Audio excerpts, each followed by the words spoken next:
Don't know or remember me, my name is Zach DC, and I'm here to talk about why visitation must change and eventually be abolished here at Eastern. Today I'm going to give a brief history of the visitation at Eastern, why it still exists, talk about other colleges' visitation if there's any, and how and why we should get rid of visitation. Now I got the pleasure of interviewing Dr. Betty Ann Brigham, and after I interviewed her, I learned a lot about visitation. A brief background on visitation here at Eastern is that the current hours of visitation, they came about in the 1993 to 1994 school year. Sorry.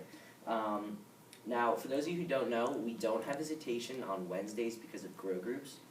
And a very odd but also interesting fact that Dr. Brigham talked about while I interviewed her was that Wednesdays were known as Wang Wednesdays because, like, you know, everyone's not, like, the opposite sex isn't allowed in your hall and whatnot. So it's just an odd fact that when she was here, which was 1970.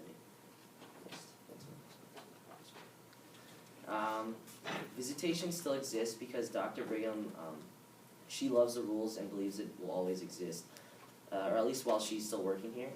Now, however, she also talked about how she's always open to change. But based on her experience, she said students love visitation. Like people that transfer in, the students that transfer in, that's a big part of why they decide to transfer to Eastern. So she also talked about how visitation keeps our school safer and eliminates security issues that big state schools have with, like, strangers and all that stuff. And the open door policy exists at Eastern because Dr. Brigham and other administration at Eastern, they don't want to give us what they call private time, so that's just something to know. Now, I'll be comparing the visitation of our school as well as other random schools. For those of you who don't know, our visitation is Monday, Tuesday, and Thursday. It's 10:30 to 4:30. And Wednesday we don't have visitation. Friday and Saturday it's 1 to 1, and Sunday it's 1 to 10:30.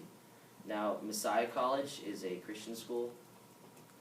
Their visitation is Sunday, noon to 10 p.m. Monday and Wednesday it's 4 p.m. to 10 p.m. Friday it's 4 p.m. to 1 a.m. Saturday it's noon to 1 a.m. And then they have no visitation Tuesday and Thursday, so it's pretty similar to ours. Cabrini College, which is a school right next door to us, they're technically a Roman Catholic institution, but their visitation is, like, different than ours, and they don't follow, or they're not as big as a Christian school as we are in morals and actually, like, having chapel and stuff. First year students there, though, have visitation Sunday through Thursday, 10 a.m. to midnight, Friday and Saturday, 10 a.m. to 2 a.m., and then after your first year, you don't have visitation. At Gordon College, which is another Christian school up in Massachusetts, they have visitation Sunday through Thursday, 11 a.m. to 11 p.m., Friday and Saturday, 11 a.m. to midnight. Kent State University, which is a big state school, they don't have visitation at all. Providence College, a private school up in Rhode Island, they have no visitation for students, but they have visitation for guests. So a guest would be someone who's not enrolled at Providence, and their visitation is Sunday through Thursday, 10 a.m. to midnight, and Friday and Saturday visitation is 10 a.m. to 2 a.m. The last school that I'm going to talk about is Pepperdine University. That's another Christian school in California, and their visitation is 10 a.m. to 1 a.m. every day. Now, visitation needs to be changed and abolished sooner rather than later at our school.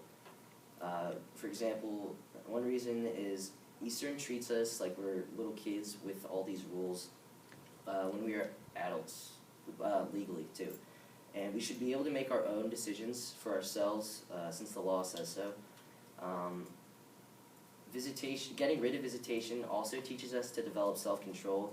So if we're given this right to not have it, we're allowed to decide what we want to do for ourselves, whether it's both good and bad, but then we can learn from our mistakes if it's somewhat bad. Joshua Joseph, a senior at George Washington University, felt that such policies that schools have schools like Eastern have are insulting, and it says that the institution doesn't trust us.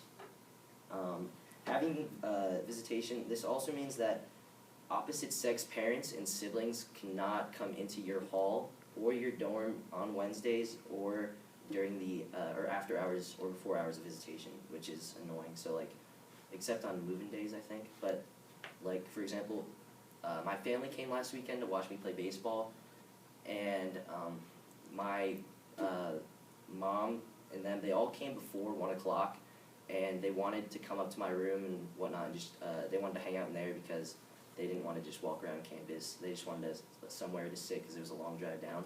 But my mom couldn't go in because of visitation.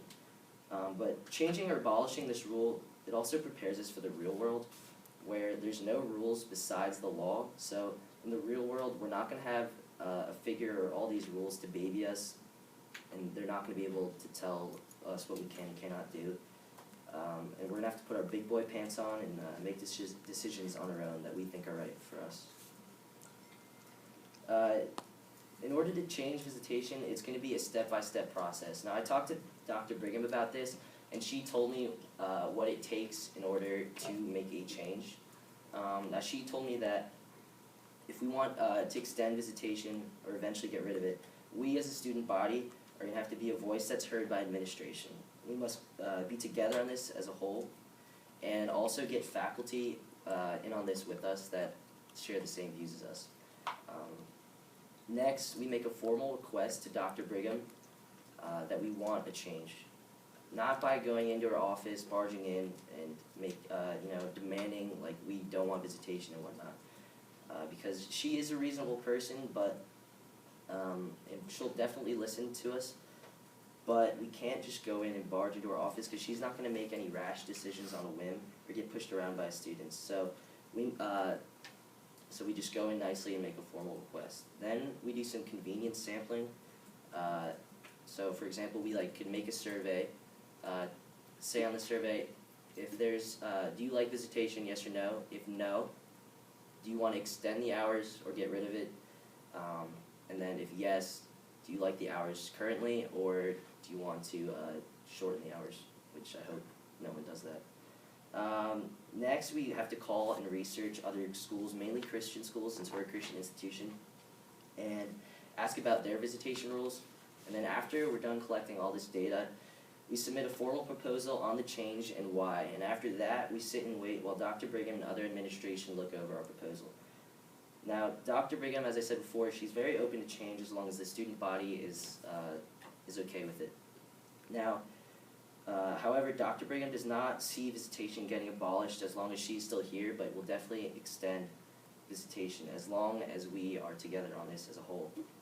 Now, I don't know about you, but personally, I would like to be treated as an adult since I'm of age legally and since I'm on my own in college.